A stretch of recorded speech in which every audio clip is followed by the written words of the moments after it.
Number 10, Badly Drawn Boy is an awesome songwriter from the UK. He does a lot of acoustic guitar stuff, which I love, obviously.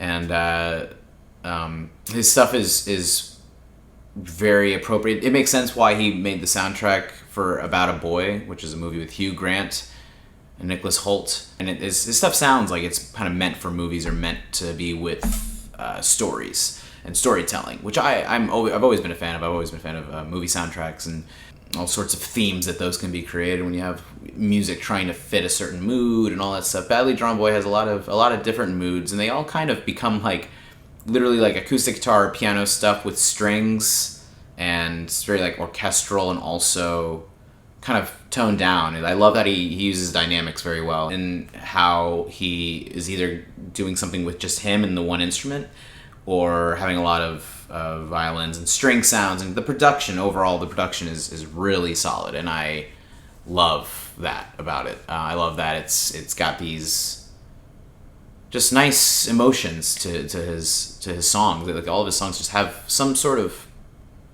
essence of love and living life and just kind of being a human. His music was very human, which is great.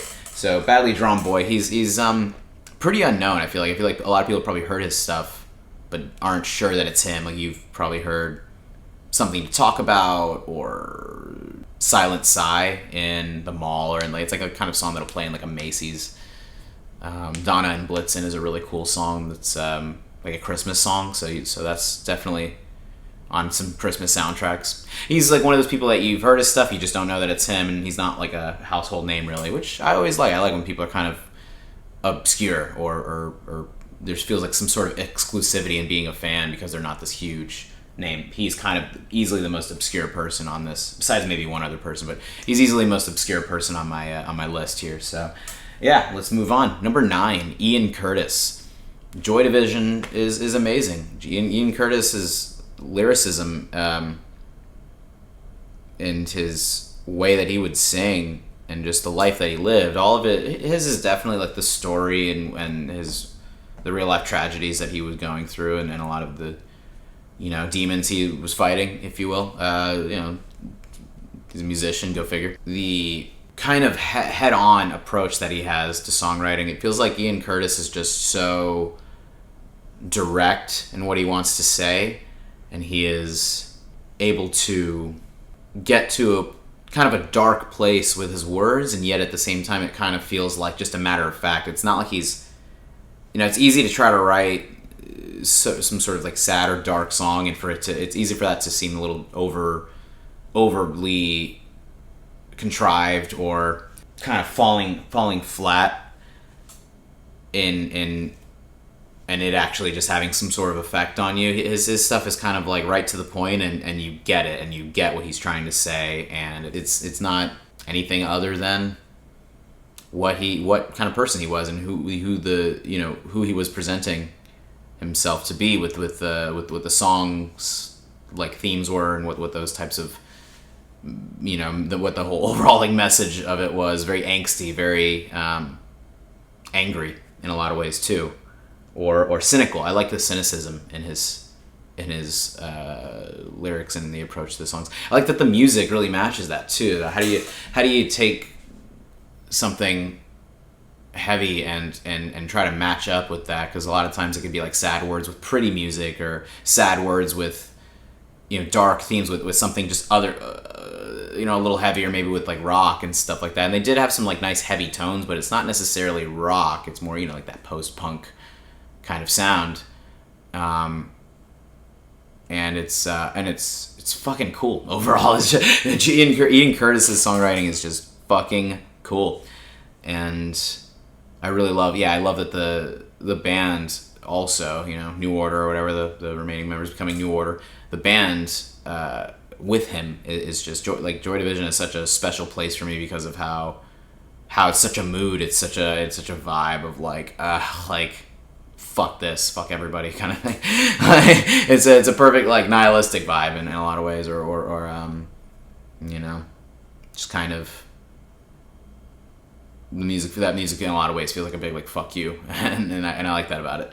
So let's move on. And number 8, Sufjan Stevens. I actually only recently got into Sufjan Stevens in the last couple of years.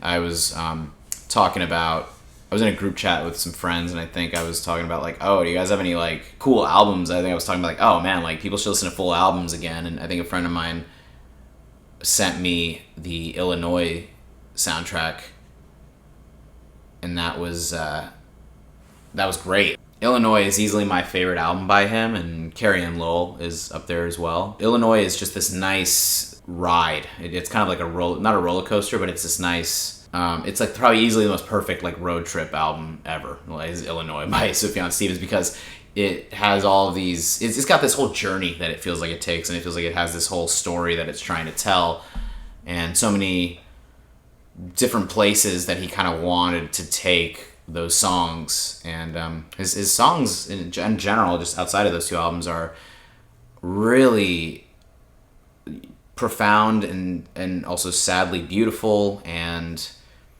he has a wonderful intimate vulnerability to his songs. I love that about Sufjan Stevens, that it's kind of very airy, very like spacey and ethereal in a lot of ways. It's kind of has this feeling like outside of yourself, and you feel outside of your own, almost like you're outside of your life looking at yourself in this weird, in a weird. That's how I feel, at least when I'm listening to it. It's almost like I can feel him kind of here with me, living my life with me, and his music is such a fitting mood for a lot of for any kind of like sad depressing like vibe that you might want to be in. Obviously, I don't really like to label sad music as depressing, or like, oh, it's too sad. It's just like that's just, that music is so nice to listen to me. It's very peaceful in a lot of ways, just to know that someone else feels as like that, someone else hurts as much as I can hurt, and that all of us can connect to each other through our pain and through our suffering in life, and overall just like general like suffering is kind of inevitable for all of us, and that's to me something that shouldn't be, we shouldn't like freak ourselves out with that. And I kind of like that his music isn't afraid to go to that kind of place, to go to that I don't want to say dark, it goes to a sad but hopeful kind of place, and that's such a wonderful thing to me, to kind of feel that, to feel like, oh man, like life hurts, but it's still worth living, Number 7, Ben Queller.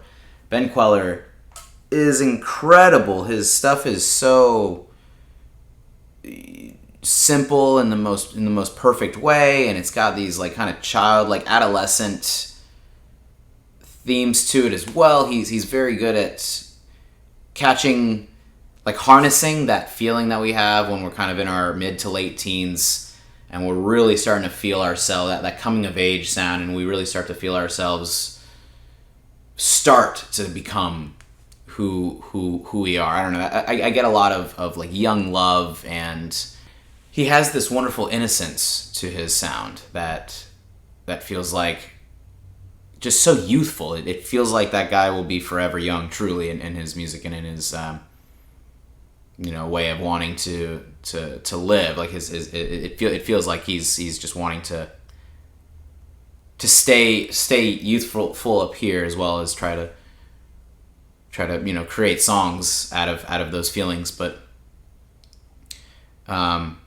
that's an important thing to hold on to, is the way that you once felt when you were just a young adolescent, just a kid. When you're just a kid and you're just trying to figure shit out and get through it and grow up. It's music is synonymous with like the feeling of growing up to me, and it's satisfying how wonderfully feel good his music is. Ben Queller's stuff it can be super feel good and also sad. I mean, I just love sad music, so a lot of these songwriters are going to be good at writing those bummer tunes, or whatever you want to call it. But overall, Ben Queller is really enjoyable to listen to because of how he reminds me that it's important to love life and appreciate the time we have together. And for some reason, I just always get that feeling from him as far as the comfort in feeling like he's almost like an older brother or something through his music. He's like the older brother that I never had, or just a family relative that I really look up to and want to try to follow his way of approaching the world and approaching all these things that we deal with as we get older. Because it's a lot of it's very exciting, and there's always something to look forward to. He reminds me that there's something to look forward to. Number 6, Nick Drake. Nick Drake is one of my favorite, like, one instrument, one vocal type of songwriter. Some of my favorite songs are just him and the guitar. And that's it, and nothing else really. It doesn't need anything else because his guitar was always so intricate, while his vocals just kind of added a nice layer to it. It's basically like the guitar was this delicious cake, and his voice is kind of like this icing on it, and that's like all you need is a really solid, like, two things coming together and creating this perfect bit of soft, like, just chill, relaxing mood that I think is really important to have when we listen to music, or anything that brings you comfort, anything that makes you feel good about listening to it, or something that relates to you. This is where people's personal taste in music is a huge part of that. Like, my personal taste is just a lot of this kind of intimate, sad, not even sad, but intimate, soft kind of relaxing and soothing music, which happens to sound sad a lot. It's not even that I like the sadness of it, or feeling depressed, and it's not like it's always. Sometimes it is. It's not always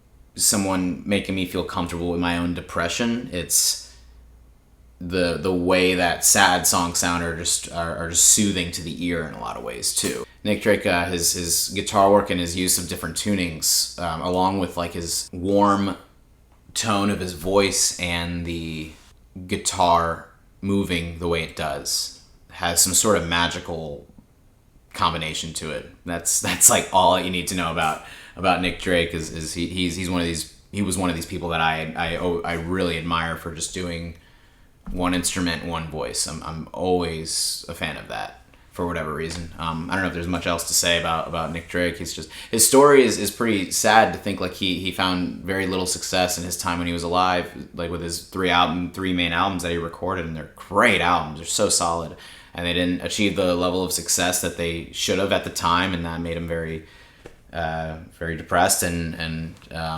it's why he's no longer with us. It's awful. It's awful how, like, he's kind of that.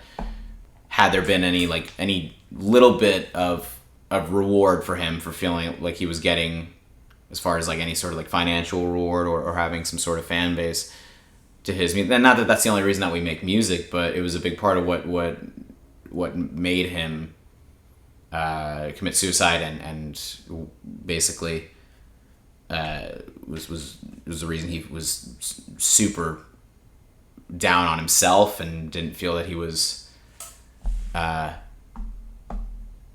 didn't feel that he had done his job, and being a songwriter and wanting his music to have some sort of effect on people. That's the worst feeling any musician could feel, is putting in a lot of work and emotional investment into something when writing the songs, and when recording it, and dealing with the stress of when something's released and how people will receive it. He had to go through all of that, and it didn't really, it didn't come back to him. Now he's like a, really important, legendary acoustic singer-songwriter of the 20th century, with, I'm sure, 100 million streams on Spotify last time I checked, around like 100 million streams on Pink Moon or whatever. He was a genius. He was a very, very prolific musician and songwriter and vocalist, and I'm amazed that, I'm just really shocked that he had to have been overshadowed. I mean, I'm not shocked. There were so many incredible bands and so much amazing music in the 1970s that he just got overshadowed, and unfortunately was such a niche thing in a time where every band was this epic, like, just tidal wave of groundbreaking musicians. There were so many incredible musicians at that time that it's unfortunate that he kind of fell into the shadows because of that. But thank you, Nick Drake. I love your music, and I think that you were one of the most important influences on my life. Number 5, Kurt Cobain. Growing up in the 90s, he's that guy. He was the reason that me and countless other people even picked up a guitar at all. I just always liked the style of his songs, and just the way they how like hard they rock, and how they are very emotional and angry and electrifying. His music is extremely electrifying, and kind of like literally puts a jolt into your blood in some weird way. It's like he's just like firing me up in a lot of ways whenever I hear Nirvana and any of their music. It makes me realize a lot of things I might not even be aware of what I'm feeling. That's how Kurt Cobain's music is. It achieved something very important with what could be done, like what can be done with when it comes to writing guitar riffs, writing chord progressions, and getting what you want from a feeling standpoint. He was so good at getting what he wanted out of the song, and just like kind of went for it. You can feel a lot of his music is like this impulsive, like pouring out of just all emotions, all of them at once, and maybe none of them at all, and it's just like kind of so many things that go through my mind when I listen to Kurt Cobain. He's just every like 90s kid's favorite rock musician, because we grew up with I think most people that grew up in the late 80s or 90s will have just a bias towards like Kurt Cobain, like whether you love his music or just like are a small fan. Like there's a certain respect that every musician, most guitar players would have for him, because he's just like, he was just kind of just went for it. He's literally the reason I picked up a guitar at all, and the reason why I love using an overdrive pedal, and why I love just cranking the shit out of the amp sometimes and just rocking out, and going for some heightened emotional journey or something. I don't know. It's absolutely incredible, and it's also like really the gloominess of it has this kind of mystifying energy to it. It's kind of like you get hypnotized with this gloomy, not even bringing you down, but you can feel him pulling you into his emotions and feel you pulling him into his world. And like Kurt Cobain writing a song is you experiencing his world, or the way he viewed the world, at least, and the way that he had this scope about life. As tragic as his death was, it's incredible to hear how much he felt things in this life, how much of all of it he felt. It feels like, and I relate to that a lot. He's the kind of person where it's like everything was just overwhelming and everything was too much. Like life was too much for him constantly, probably. And especially being like a superstar, like famous fucking person, I could have added to it. That could have enabled his heroin use and drug use, just to kind of try to get away from that and escape this like persona that he had created, and how people will take that and warp it into whatever they want. It's a shame when you kind of put yourself out there and you're super vulnerable with your music and you're writing something like that, and people will kind of use that to like, paint a picture of you and however they want, and they'll kind of like, assume certain things about you, and just in general, when you're like super famous, I can imagine it's probably just an insane amount of pressure put on the self as well suddenly. So you can kind of feel that kind of his music feels like this like pressure cooker of shit that he was kind of dealing with, and shit that he was experiencing with himself, existing in the world. Like existence was just probably just unbearable for him. Again, relatable. So yeah, Kurt Cobain is a fucking incredible songwriter, and one of my favorite people to have ever existed in music of all time. Number 4, Isaac Brock of Modest Mouse. I'm pretty sure he's the main songwriter in Modest Mouse, at least I assume. He, Modest Mouse is one of the best rock bands or like kind of indie alternative hard rock bands that I've ever heard, and I'm a big fan of how unique the sound is. Modest Mouse definitely took a lot of inspiration from Pixies because they have a very similar sound, but they have gone in all sorts of different directions and all sorts of other places. Basically, what you could say Pixies walked so that Modest Mouse could run, and there's a lot of truth to that. But Modest Mouse still has their own sound and their own like way of creating some sort of other genre of music in some way. It's like they almost have their own genre and have a lot of originality. I think the originality when it comes to Isaac Brock's stuff is just so cool. Like Modest Mouse has this really wonderfully ugly sound. It's like making what would usually be considered ugly sounding to the ear into something good, and it's got there's again rawness to it. There's this like grossly cool. It's like gross and cool at the same time. I don't know how to explain it. Like Modest Mouse kind of leaves me at a loss for words because I'm so it's like one of those things. The band speaks for itself and the music speaks for itself. Like you don't really have to.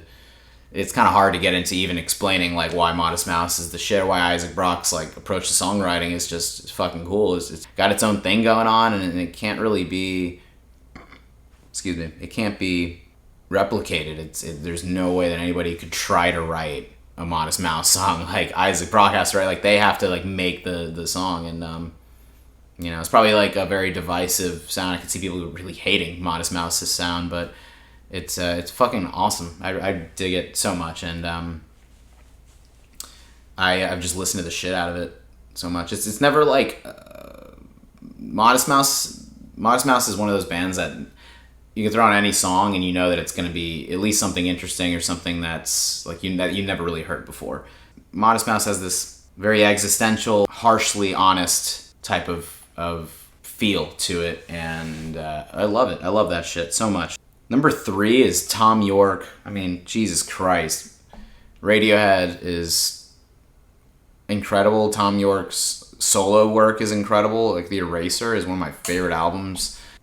So good at playing all sorts of instruments, multi-instrumentalist, and he's incredible at singing while playing these very intricate, weirdly timed parts, and he's incredible with software instruments and playing with just all sorts of different sounds in general. Like Tom York feels like you can hear his obsession, you can feel his obsession with creating any sort of sound with any sort of musical approach. He's able to like take what normally shouldn't sound good and making it sound good somehow. It's one of the most admirable things I've ever witnessed from one songwriter to another. Tom York is a literal like genius, almost like I don't want to say a god, but he's this very like otherworldly kind of person that's like, how the fuck does he come up with all of that? It's interesting how they resent Creep so much, because Creep truly is, if you're a diehard Radiohead fan, you'll Creep is a good song, but you're not gonna want to listen to that as much as literally every other song that they've ever made. Like Creep is such a weird representation of them because it sounds nothing like them. Like it does, like it has a bit of their personality as a band in it, but it's not Radiohead. It doesn't sound like Radiohead. The very nature and the essence of the song, Creep, is not a Radiohead song, to me at least. To me, everything in its right place, How to Disappear Completely, all of In Rainbows and Hail to the Thief and Kid A and OK Computer, that's their sound. I mean, Pablo Honey, their first album, was where Creep was on, and that was a very experimental album where they were just trying to find their sound still. So Creep, it's interesting that that's a very popular song, and they even though it basically made their career as a band, it gave them countless opportunities and made their success what it is today. They resent that song because it really just misrepresents the kind of band that they are. And fun fact, Johnny Greenwood tried to ruin the song with that heavy muted guitar part before the chorus. He wanted to try to make it sound like shit, and it's like everybody's favorite part. So it's wild how much there is to the band Radiohead. I'm absolutely, I mean, you want to talk about music that's mind-blowing. Tom York is my God, Tom York is absolutely intimidating and incredible and so wonderfully talented. You want to talk about someone who's a talented musician and songwriter and singer? He does it all 11 out of 10. He does every bit of it really fucking well. The things that band has achieved and the things that he has achieved as a songwriter are some of the most important things that people that are into music or music history like should check out and should be aware of. Radiohead's like a required list. You gotta like check out Radiohead if you're a fan of music, and you gotta check out what kind of stuff they're doing. Their stuff's just cool. It's just really fucking cool and interesting and magical and very, very, very much like hypnotizing.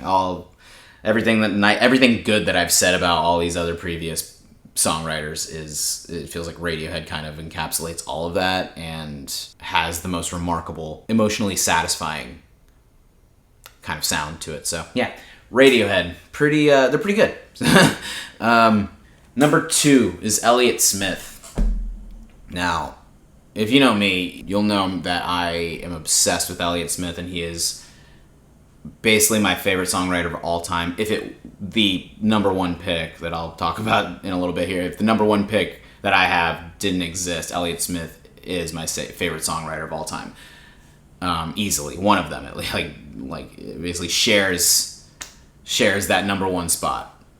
But Elliott Smith, what do I even say about him? He's the fucking man. He's every indie musician's favorite songwriter, one of their favorites. Elliott Smith's talent and ability to approach his vulnerable side unapologetically and kind of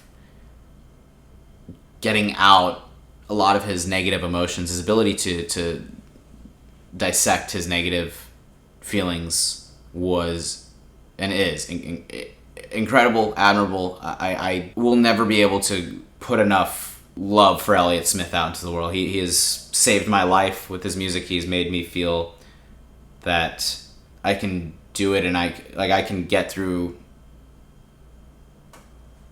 whatever bullshit I'm feeling, and I can get through life itself. Maybe he makes me feel like I can handle it. Elliott Smith makes me feel like I can handle life, and makes me feel like I can peacefully live the rest of my life knowing that someone else felt as shitty about existence as I can. A lot of the time I can be so negative and so nihilistic sometimes, and it's rough. It's rough having a that kind of personality, or having that just issue, struggling with any like depression or mental illness is always a really hard battle, and Elliott Smith reminds me that somebody out there, whether it's him or like billions of other people, someone out there gets it and understands me on that deep of a wavelength. You know, it's like his music has this sort of connection to him that you feel like he's just your friend, and it feels like he's kind of writing these songs for you to cope with your own shit and cope with your own bullshit. It's I feel like, honestly, like I don't even know what else I could say about him, because this could be super short or super long with how much I want to say, and how I'll never be able to really like explain my deep fucking admiration and respect for Elliott Smith as a songwriter. There's not enough to say about him. There will never be enough to say about Elliott Smith, because he is the reason that I'm like still going for it. I'm like, because of the effect that he had on my, and he's the reason why I'm still going for it, as far as like trying to really make my music career happen, because he's a reminder to me that if he could affect my life this much with his music, who's to say my music wouldn't be able to have the same effect on someone else?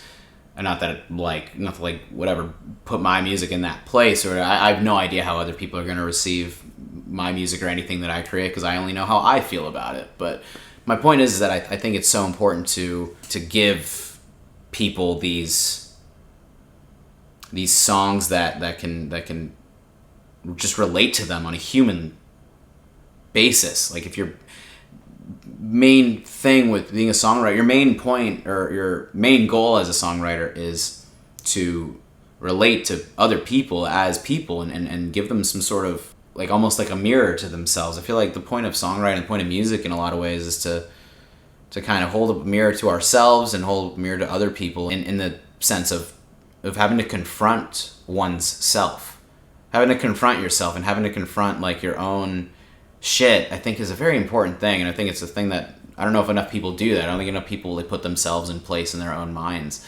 And Elliott Smith kind of reminds me to do that. It's very angsty, and people say it's like very angry or very, like, depressing music, but it really isn't. It's more so like you can really feel every bit of what he was trying to explain, and you can feel every bit of what he was trying to talk about. It's like what he was talking about in his lyrics there's so much honesty in it. It's so real and just reminds me of what it is to be a human being, and that it's okay to feel like shit just for the sake of feeling like shit. There's nothing wrong with that. There's nothing wrong with just feeling fucked up sometimes. Not on drugs or alcohol, but like feeling fucked up in the head and just not having any reason why. Sometimes everything can be going perfectly and you can still feel like shit just because. That's a very human trait. It's a very human thing to grass is always greener, or to compare yourself to others and want all of it. It's so important for us to, like, be humbled by life and realize that we can't have all of it, but we should appreciate what we have. We should appreciate, like, every bit of everything, and he just reminds me that, like, that all of it's going to affect you. Like, he reminds me that every bit of it kind of chips away. Every bit of living chips away at our souls and chips away at, like, who we are. There's nothing wrong with letting that out. There's nothing wrong with just feeling like shit, fuck, this is fucked. That's Elliott Smith. There's nothing wrong with. It's totally fine to talk about these things too. He makes me feel like I'm not weird for feeling this way or being in that mood a lot of times. He makes me feel like I am not a freak for being sad a lot of the time. Because I don't know if I would ever would understand the level of sadness that he had. He makes me feel like I'm totally fine as well. He makes me feel like I'm gonna be all right, that everything's gonna be okay. So before we get into the number one pick, I gotta give an honorable mention to my guy, Daniel Johnston. Daniel Johnston's music is extremely childlike and has this sort of wonder about it. You can definitely feel his imagination kind of overpowering his life. It feels like Daniel Johnston, his imagination and his ability to create and be an artist was such an important thing to him. You can tell how much care, you can feel how much care he put into his songs regardless. You can feel the amount of passion that his songs have. And it's great. He's the kind of person that it's not about the way it sounds, it's all about how it feels. It's about writing music for the sake of writing music.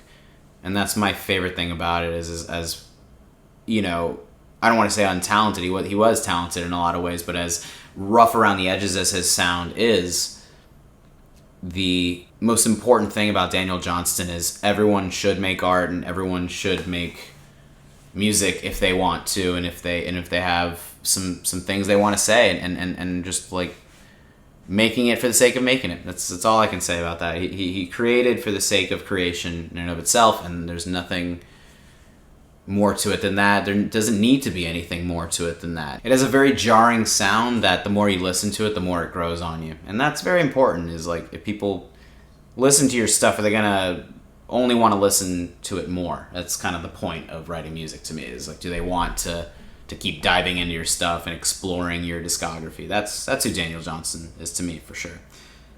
So number one is the single most important person in music ever, and the most important songwriter in my life, and the person that I look up to most, who is Paul McCartney. And I am a diehard fan of Paul McCartney. and the Beatles in general. The reason the other Beatles aren't on there is because I kind of associate them all as one group. Like the Beatles are like their own kind of songwriter group, obviously. But the reason I'm pretty biased towards McCartney is just because of how I've always kind of related to his songs more than any of the others, and I've always admired his like wide range of different sounds and the sheer excessive amount of music that he's given us. Paul McCartney is the most important songwriter of the 20th century, without a doubt. He is very, very fucking masterful at crafting the emotions that he's trying to get to and getting to the place that he wants to. Paul McCartney set a bar too high that most songwriters would probably consider him just the greatest songwriter of all time. It's not that he has written so many songs. He's written so many songs that are really fucking good. A lot of his stuff in the Beatles are some of the Beatles' biggest hits and some of my personal favorite songs. Like Yesterday, for example, is easily the main song that made me fall in love with music more than I feel like I liked music. Hearing Yesterday or really like paying attention to the song Yesterday for the first time as a 13, 14-year-old kid just getting into guitar and just kind of like starting to play music. The first time I heard Yesterday changed everything for me because I was absolutely smacked in the face with how straight and to the point a song could be and how mysterious music can be in a lot of ways. Like Yesterday feels like a song I could have written because of how much I relate to it and how much I could have seen myself writing it in another life. I could easily feel that kind of song coming out of me as well as coming out of him. That song just makes me feel like we're all connected on some sort of spiritual journey, for sure. I'm not a crazy spiritual person, but I have never felt something so moving on a gut level and emotional level, and honestly, like, it's just interesting to the ear. The song Yesterday has this really wonderful earworm like quality to it. It's so well crafted. His ability to craft songs and piece together parts, and again, I'll keep saying this, but getting what he wants out of the songs, that's the most important thing for anybody writing music, is like, what do you really want people to feel, or not even what you want people to feel, what do you want to feel out of it, and what do you want to get out of yourself? Because it's like the hardest thing is having to pull something out of yourself, and it feels like McCartney is just a genius, an absolute fucking genius, with pulling out every bit of who he is and putting it into the music. You gotta wonder if meeting Paul McCartney in person would be like, oh, hey, old friend. Like, I don't know if I would ever, question the kind of person that he is, just because I feel like I've gotten to know him so well through his music, and that's a very important thing. Is, are people getting to know you on a personal level? Are they getting to know that side of you? And of course, he's a completely different person outside of who he is as a musician, but that's a very important thing, is to connect. Without connection, or without wanting to feel that kind of extension to other people, without wanting to extend the self to others, it's kind of like, what's the point? And he's just very good at doing that. He's so good at extending who he is and giving every bit of himself into it. That's the most important thing, is how much are you giving? How much are you really, like, putting out there, McCartney is just, he's the man. When he passes, I'm gonna be absolutely heartbroken. I'm gonna be so fucking torn to shreds, because he is just my favorite person in the world, and I'm very grateful that we've gotten so much time with him. Unfortunately, not like Lennon, who was only here for 40 years and passed away 13 years before I was even born. And George Harrison, Ringo Starr, obviously, as well. All four of the Beatles are some of the most important musicians and songwriters to me in my life and most people's lives ever. Like, they are just such important people. And Paul McCartney was the catalyst of all of it. He was I think of him when I think of the Beatles, to be honest. Lennon and Harrison were amazing songwriters in their own right, but I am super biased to McCartney just because of his work ethic and his ability to want to keep the songwriting going, and you can feel like his addiction to it. You can feel his like need to write songs and his pure desire to make the music happen and make songs happen. It's such an important thing. Such an important thing to me. It's just write the songs. Just write the fucking songs and just get to the point, get to where you're trying to go. And he's done that tenfold. God damn it, McCartney. I'll never ever achieve what you've achieved, and I am fine with that. I'm totally fine with McCartney being the guy that we all look up to, because he's the single greatest and, again, most important songwriter of all time to me. So McCartney's number one. I fucking love you, Paul McCartney. You are a fucking godsend. God damn, I fucking love the Beatles and Paul McCartney.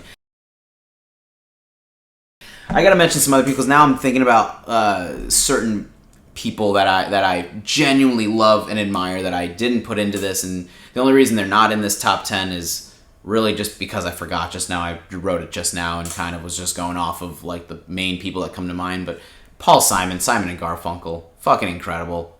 Paul Simon's a very underrated guitar player, insanely good acoustic guitar player, and Paul Simon is like, honestly, I don't know why he's not on there. I don't know why I didn't put him on there, but it's too late now. I'm not going to re-record this. I already recorded one of this before, and it wasn't really what I wanted out of it, so I'm recording this entire thing again. But it's like literally Paul McCartney, Elliott Smith, and Paul Simon are my biggest influences, without a doubt. But Paul Simon is fucking incredible songwriter. Freddie Mercury is another one too. All of Queen, as in general. Queen is one of the most important bands as well, and they like Freddie Mercury, just like McCartney, was able to give so much, and was able to kind of be this lightning of a personality and this fiery kind of performer. I mean, he is literally like purely on fire every time you watch Freddie Mercury perform. Freddie Mercury is just unbelievable. He was an unbelievable songwriter, an amazing vocalist, easily like one of the greatest male vocalists of all time, along with Paul McCartney. So yeah, and you got Hendrix, of course, and a lot of the classic rock bands, and a lot of those people in that are legends that people obsess over all these years later were some of the best songwriters of all time. Songwriting and creating music is such an important thing, and it's such an imperative part of what keeps us sane and keeps me sane. Good music makes me feel like I can get through the day, and I have something to look forward to later on, and it makes me want to do the same. And honestly, all these guys are so important to me, and how they were just able to get something out of the music and pull something out of themselves that we all get to witness and we all get to experience, and it inspires me so much. These are all just hugely inspirational people that make me want to really attack the songwriting myself and just go for it and really try to get something out of the music. It's so fun, the limitless possibilities that music is able to bring to us, and music is able to go in all sorts of different directions, and there's no limit to the imagination. The imagination is the only thing that you have to really think about when creating art in general. So yeah, these guys are just fucking incredible, and just talking about this and talking about all these guys makes me want to write a song, or makes me want to write some music in a little bit here. So I don't know if I'll do that, or maybe get some fucking sleep, because it's 1 a.m. right now. And yeah, I really love to hear other people's love of music. That's the most important thing when writing songs. So I hope you enjoyed watching this. Thank you so much for checking out any of these videos and watching whatever the fuck I'm trying to do on here. If you're watching these, you're really cool, and I sincerely appreciate you very much.